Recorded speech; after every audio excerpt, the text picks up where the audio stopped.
People that aren't saved are going to hell. Right.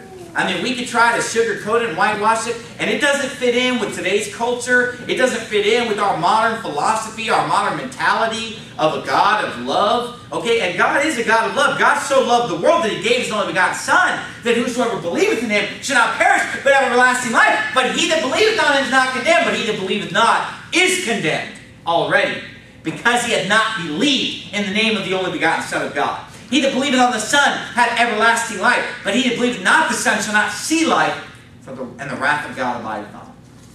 So wait a minute. People that aren't saved are going to hell.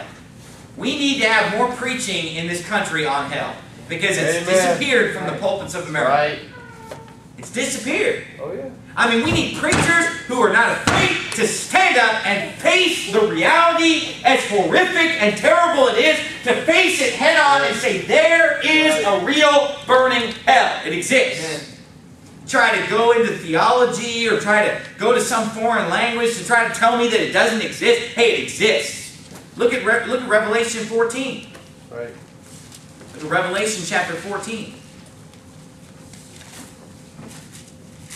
Here's just a couple scriptures on hell. I mean, Jesus talked about hell a lot. Right. Did you know that over 80% of the chapters in the New Testament make some reference to hell? I mean, Jesus spoke about hell constantly. He said, if your right hand offend you, cut it off, and cast it from thee. For it is profitable for thee that one of thy members should perish, and not that thy whole body should be cast into hell, where their worm dieth not, and the fire is not quenched. He talked about people, he said, ye serpents, ye vipers, how can you escape the damnation of hell? He told the story about the rich man and Lazarus, and about the rich man was burning in hell, begging for a drop of water on his tongue to cool his tongue, because he was tormented in the flames. Luke chapter 16, a graphic story about hell. But look, you want to know what the worst part about hell is? It says right here in verse 10, the same shall drink of the wine of the wrath of God, which is poured out without mixture into the cup of his indignation, and he shall be tormented with fire and brimstone in the presence of the holy angels and in the presence of the Lamb, and the smoke of their torment ascendeth up forever and ever, and they have no rest day nor night who worship the beast and his image, and whosoever receiveth the mark of his name. Now here the context he's talking about during the time when basically people are receiving the mark of the beast, the Antichrist. He says, when these people go to hell, he says, they have no rest day or night.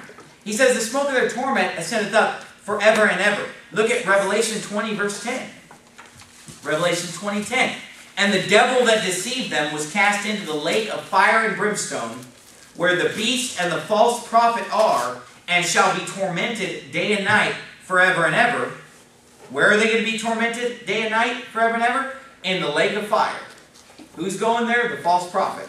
Who is already there? The devil, the beast. The false prophet was there. Okay, all three of those different groups are there, right? You see that? And they're going to burn in hell forever and ever. But, look what it says in the next verse.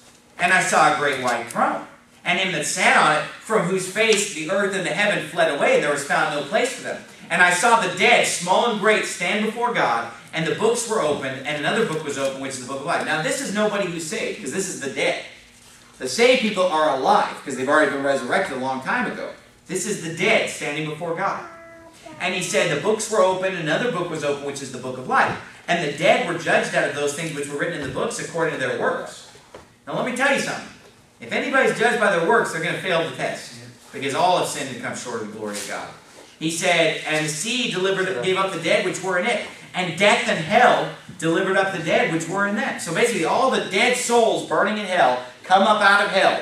All the bodies that have been, got the burial at sea or were buried in the earth. All the dead people who were unsaved are resurrected, stand before God, judged by their works. And he says, they were judged of men according to their works, and death and hell were cast into the lake of fire. This is the second death. And whosoever was not found written in the book of life was cast into the lake of fire.